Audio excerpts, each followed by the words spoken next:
Milford Sound, located in the Fiordland National Park on New Zealand's South Island, is often described as one of the most beautiful places in the world.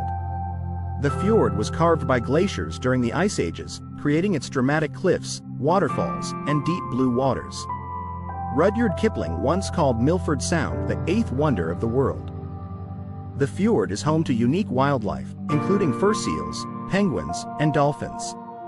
Mitre Peak, rising 1,692 meters above the Sound, is one of the most photographed mountains in New Zealand. The waterfalls in Milford Sound are particularly spectacular after heavy rain, with the two most famous being Stirling and Bowen Falls. Visitors can explore Milford Sound by boat, kayak, or even underwater at the Milford Discovery Center and Underwater Observatory. The area is also popular for hiking, with the Milford Track being one of the most famous trails in the world. The beauty of Milford Sound is a reminder of nature's raw power and majesty. The fjord's remoteness and untouched wilderness make it a haven for those seeking peace and solitude. Enjoyed the journey with us?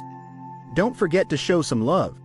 Hit that like button, drop a comment below, and subscribe to join us on more Whispering Trails adventures.